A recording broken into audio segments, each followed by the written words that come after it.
vais parcourir l'agenda. Bon, il y a la préparation avec les vidéos VL-Bar et VL Super 5. Si vous n'avez pas encore regardé les vidéos, s'il vous plaît, via le lien que je vous ai envoyé, regardez ça parce que je pense que c'est assez clair et assez parlant.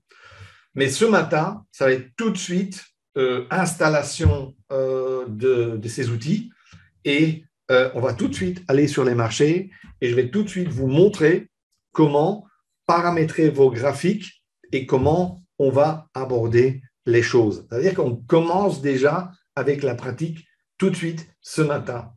Il y aura, ça dépendra des marchés, si les marchés sont volatiles ou pas.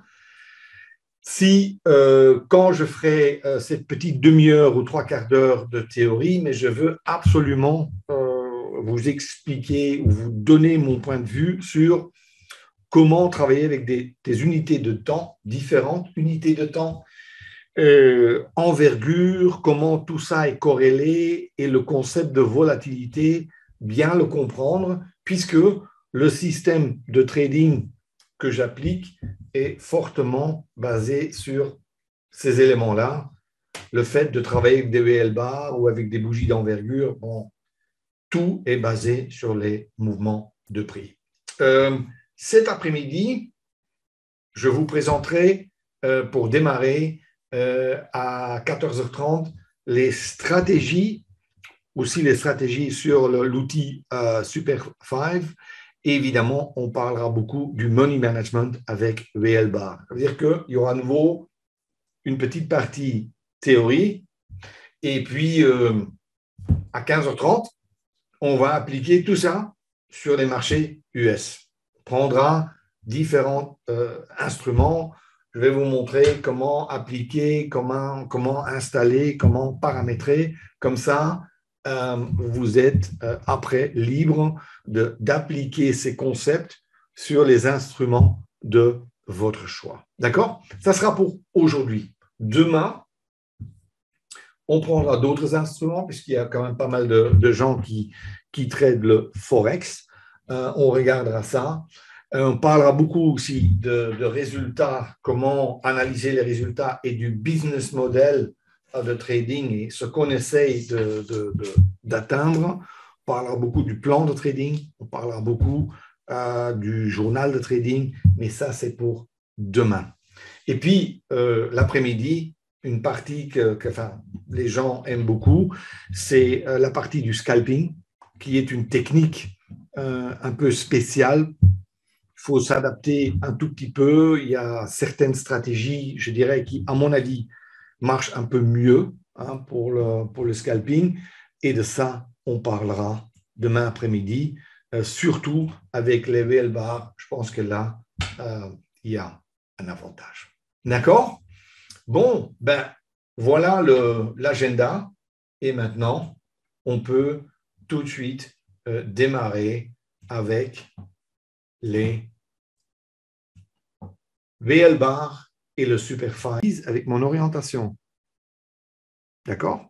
Je veux le 1 plus 1 plus 1 fait 6, mais j'ai plusieurs paramètres que je veux mettre de mon côté. Mais ça veut dire, je peux le voir visuellement très facile. Aussi, chose que je peux voir, j'espère que vous pouvez le voir clairement, c'est que quand vous avez ces bandes qui s'éloignent de l'une de l'autre, enfin divergentes en fait, la tendance devient plus forte. Et ici, par exemple, là, vous avez des trades, je dirais, de impulsion possible. Et parfois, c'est moins. Et puis ici, ça recommence. Là, par exemple, aurait été une entrée magnifique. Ça veut dire que je peux voir tout de suite cet effet de vague, oui, et de dire, bon, maintenant, il y a une correction valable.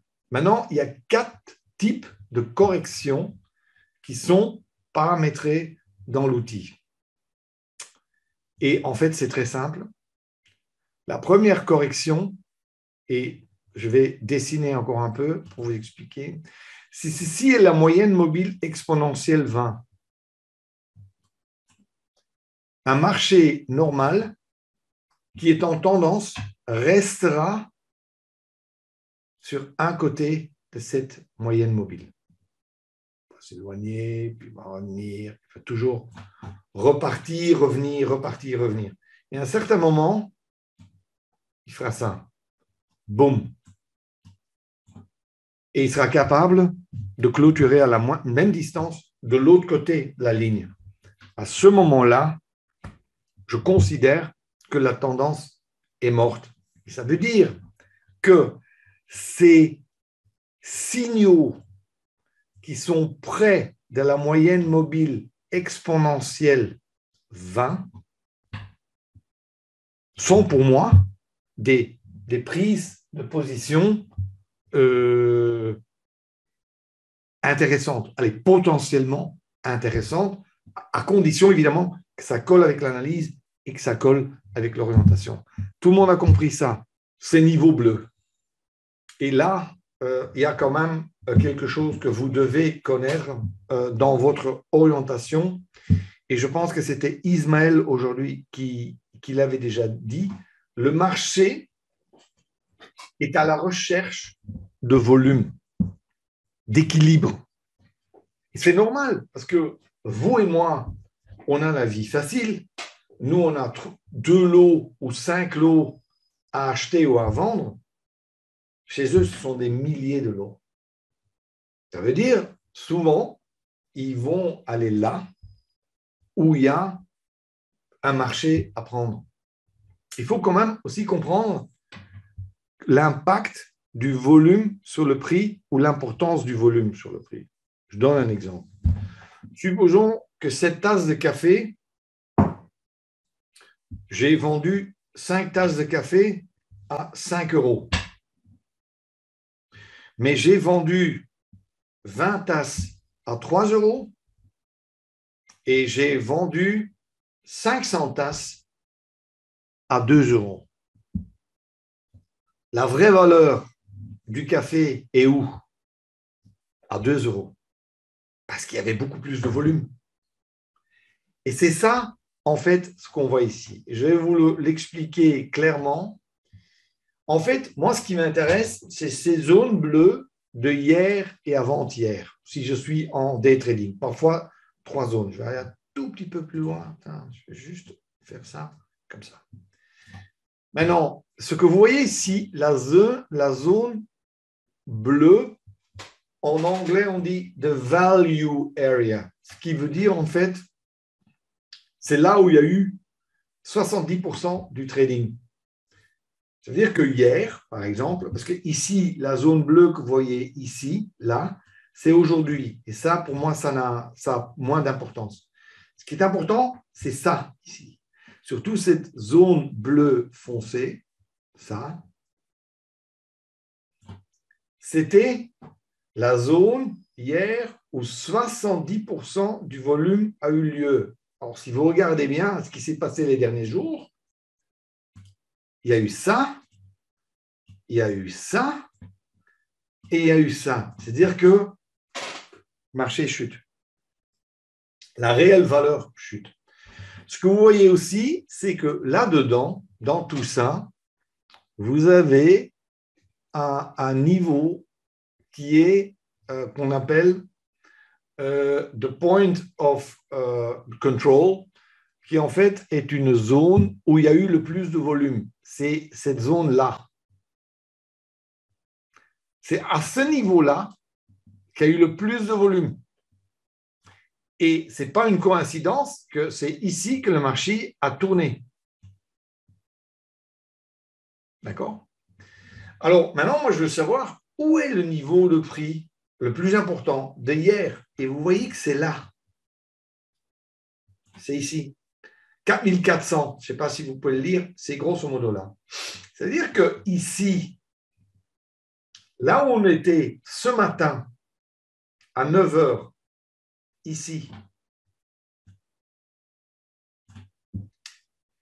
les chances qu'il allait retourner vers cette zone de volume était énorme. S'il allait casser ou pas, je peux pas le savoir à l'avance. Mais le fait que s'il est éloigné de cette zone et il veut y retourner, cette chance est énorme et plus grande que l'inverse. Ça veut dire que ici, je sais bien que le marché chute, mais le fait qu'on était en dessous de cette zone et que cette zone n'avait pas encore été testée aujourd'hui, enfin, si, cette nuit quand même, mais souvent elle ne l'est pas, montrait qu'elle allait retourner. Et ce qu'il faut aussi comprendre, c'est que cette zone-là, les externes de cette zone, de la zone de valeur, hein, ça, si cette zone-là casse, comme ici, ça veut dire que probablement le marché ira plus loin. Il va aller jusqu'où? Là où il trouve du volume. Bon, alors, price action. Je sais que il existe beaucoup de stratégies au monde, des milliers. Ce que moi, j'essaie toujours d'expliquer aux gens, c'est qu'on n'a qu'un certain montant de mouvement de prix. Et vous le voyez ici clairement sur l'image, on a dans un range l'accumulation, dans un range la distribution, on a le breakout, on a la correction, on a la tendance baissière qui est une correction aussi, on a le test de support et de résistance. Enfin, on a quelques mouvements qui vont toujours revenir. Et ce que moi, j'essaie toujours d'expliquer aux gens, c'est que si, on prend n'importe quelle stratégie qui existe aujourd'hui, on pourrait la mettre quelque part dans une de ces mouvements. Alors, le but de tout ce price action, c'est de voir quand les conditions sont favorables, ça on en a parlé ce matin, de regarder le marché de façon structurée, c'est-à-dire des mouvements, des retournements, des ranges, hein, de connaître la structure hein, avec les cycles, ça je vous l'avais montré ce matin, et peut-être de voir accumulation, distribution aussi. Enfin, c'est juste de se dire, il n'y a qu'un certain nombre de mouvements que le marché peut faire. Et nous, en fonction, enfin, après ce qu'on a vu ce matin, orientation, analyse, on va appliquer une de ces 5 ou 2 de ces 5 ou 3 de ces 5 stratégies suivant ce qu'on aime bien, les mouvements qu'on sent bien, les mouvements qu'on préfère en fait. Et ici, les stratégies, correction, cassure, test, momentum, retournement. That's it. 5. Si quelqu'un connaît un autre mouvement, moi, je le rajoute. Ici, je le mets. Enfin, comme ça, j'ai 6 stratégies. Non, non, mais je plaisante, mais je trouve que on complique les choses là où on ne devrait pas les compliquer. Je ne dis pas qu'on peut trader chaque correction. Je ne dis pas que chaque breakout est bon. Ce n'est pas ça que je dis. Mais la seule chose que je veux expliquer, c'est qu'au moment où vous êtes en train de trader et vous avez fait votre orientation, votre analyse, et vous attendez un signal, que vous sachiez au moins quel mouvement vous êtes en train de trader et comment faire la distinction entre les bons et les moins bons signaux. Vous comprenez ce que je veux dire? That's it. Ça ne va pas plus loin que ça. Et comme je vous ai expliqué ce matin, le fait de pouvoir faire ça avec des bougies d'envergure, des VL bar ou autres, nous donne un plus au niveau de je dirais, du détail, de la finesse de la prise de la position et aussi nous donne un avantage dans le money management. Ça, c'est la grande photo. Et maintenant, les stratégies, les corrections de tendance. Et souvenez-vous, le grand mouvement, c'est clair qu'il va aller rechercher le grand canal ici en haut. Ça, c'est clair. Hein? Là. Ça, c'est le grand mouvement. Allez. Ça, c'est le grand mouvement. De toute façon, il va aller là. Maintenant, dans cette UT-là, le problème, c'est qu'on a ce gap.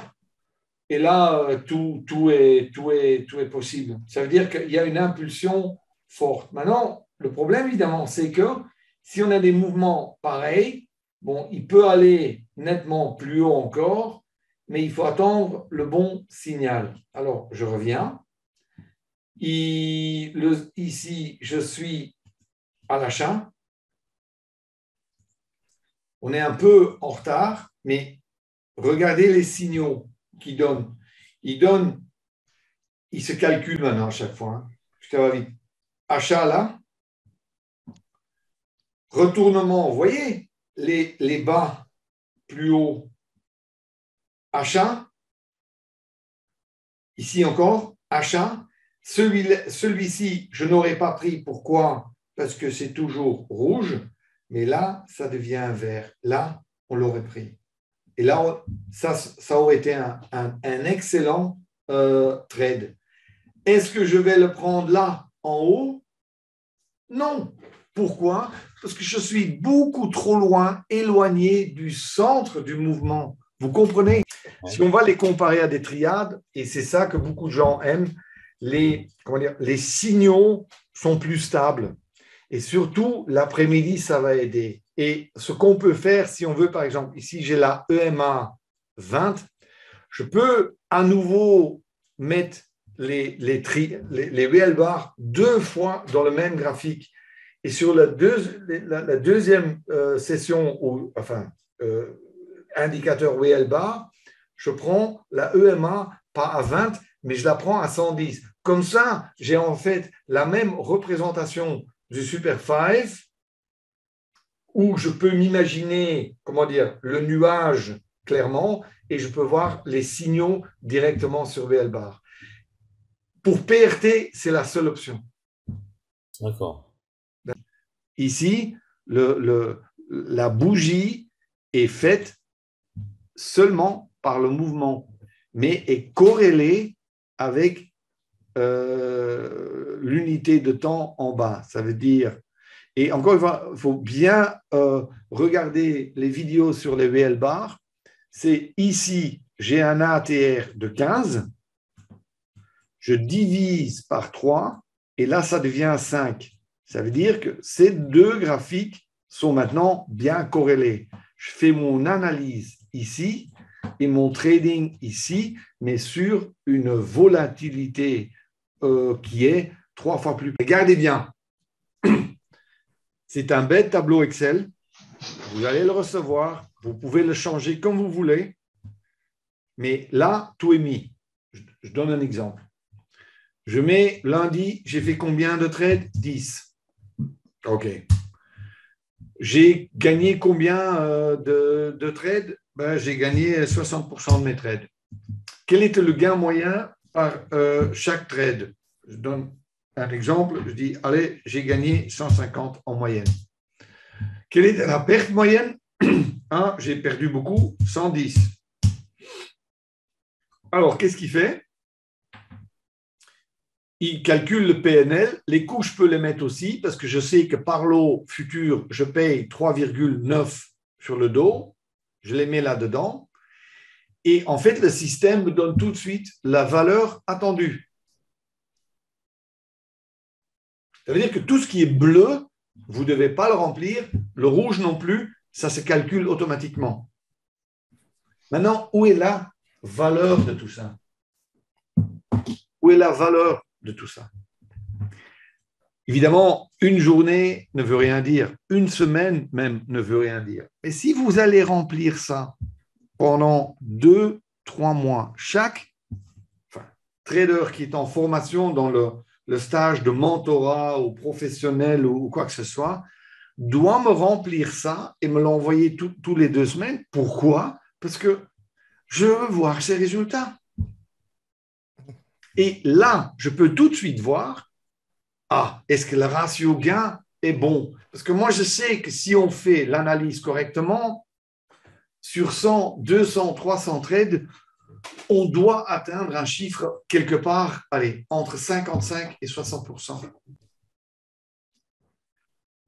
Aussi, le ratio gain moyen, perte moyenne. Par exemple, la semaine passée, j'avais quelqu'un, ses pertes moyennes étaient 3 fois plus élevées que ses gains moyens. Je ne vais pas vous dire où son compte allait. D'accord? Ça, on peut le voir. Moi, je sais que si on fait un money management correct, même dans le scalping, Nikos, j'ai des scalpers, ils vont me sortir des ratios qui sont un peu plus petits, mais ils sont 1,50, 1,55. Bon, ils ne sont pas à 1,80 ou 1,70, mais 1,50, 1,55, c'est faisable. D'accord? Et à ce moment-là, si vous faites ça pendant quelques mois, vous connaissez votre modèle. Vous savez ce que votre système vaut, votre business vaut. Ce n'est pas plus facile alors là, à ce moment-là, de trader et de savoir, écoute, aujourd'hui, ça peut être mauvais. Le trade, les 2 prochains trades dans lesquels je vais rentrer, je peux les perdre. Mais si je fais ça correctement et je fais 300 trades, voilà ce que je peux attendre. Vous comprenez? Pour ça, je l'ai mis vraiment simple avec des petites barres. Comme ça, vous le voyez clairement. Regardez. Ici, retournement. Et là, la couleur change de nouveau. Et ici, c'était la première triade sur le momentum. Vous voyez? Où la bande est devenue verte. Ça, c'est un setup possible. Regardez ici. On en a parlé ce matin. Le changement de couleur des bandes dans le sens de la tendance quand on est au centre du mouvement, quand on est éloigné du centre, vers le centre. Et je sais que pour certains d'entre vous, c'est difficile de comprendre parce qu'on se dit, mais oui, mais qu'est-ce qu'il raconte là? Parce que, parfois, il trade, il s'éloigne du centre et parfois, il trade vers le centre. Ben oui, c'est la logique, parce que c'est comme ça que le marché bouge. Il va vers le centre, il s'éloigne du centre. Il va vers le centre, il s'éloigne du centre. Quand je vous ai dit, les derniers jours, hier et ce matin, quand on a parlé de orientation et on a parlé de volume profile, où le marché se trouvait, où il y avait du volume, moi je vous ai dit aussi, il y a un équilibre là. Et soit il part de cet équilibre, soit il retourne vers cet équilibre. C'est comme ça qu'un marché fonctionne. D'accord? Alors ici, même chose. Ici aussi, retournement. Ici, retournement. Première correction. Paf. Et ici, j'ai fait la même chose. J'ai fait les mêmes dessins. Short. Maintenant, je sais que c'est beaucoup. Je sais qu'il y a des couleurs et des bougies partout. Mais ce qui est important, c'est que vous, quand vous regardez ça, que vous voulez faire du scalping ou autre, encore une fois, vous prenez 2-3 mouvements que vous aimez bien et que vous commencez avec ça et que vous vous concentrez uniquement là-dessus. Le trading, c'est un métier et il faut, je ne dis pas qu'il faut exactement faire comme je vous ai montré, mais ce qu'il faut faire quand même pour vous-même, c'est essayer de toujours faire la même chose. Dans votre analyse, je ne dis pas que vous devez faire exactement l'analyse comme j'ai fait, mais ayez un système fixe. Vous avez vu pas mal de stratégies. Prenez 2-3 stratégies maximum et concentrez-vous là-dessus. Ne pas aller au-dessus du seuil de douleur. Un money management à votre, je dirais, capacité mentale et peut-être combiner le scalping et le trading ou de sortir en étapes, mais du fait que vous ayez pas un money management qui est le meilleur du monde, mais un money management que vous pouvez réellement appliquer, que vous contrôlez. Et on ne joue pas, on est des traders. Bref, on ne trade que si on voit un avantage. Si on ne le voit pas, on ne trade pas. Vous avez vu l'outil Super 5 qui, en fait, est construit autour de la moyenne mobile exponentielle 20 en 2 dimensions. Ça vous permet de mieux reconnaître quand les conditions sont bonnes et quand elles ne le sont pas. Alors, je vous ai montré aujourd'hui le business model que vous pouvez espérer. Le journal de trading que je vais aussi vous envoyer. Utilisez-le pour comprendre ce qui se passe, dans le bon ou dans le mauvais sens. Si vous êtes à vos débuts, testez tout ça dans un compte démo. Faites-le pendant 6-8 semaines au moins. Regardez, apprenez, voyez si ça fonctionne réellement, si ça commence à porter fruit. Si ce n'est pas le cas, ça ne sert à rien de perdre de l'argent, enfin, de brûler des comptes en réel, ça ne tient pas la route. Encore, c'était un groupe sympa, hein, actif, hein, dynamique. Hein. J'adore ça. J'avais même un voisin avec. Good luck, à bientôt. Si vous Le voisin. Contactez-moi et n'oubliez jamais, tradez uniquement ce que vous voyez. Ouais. Ciao, ciao. Salut. Salut.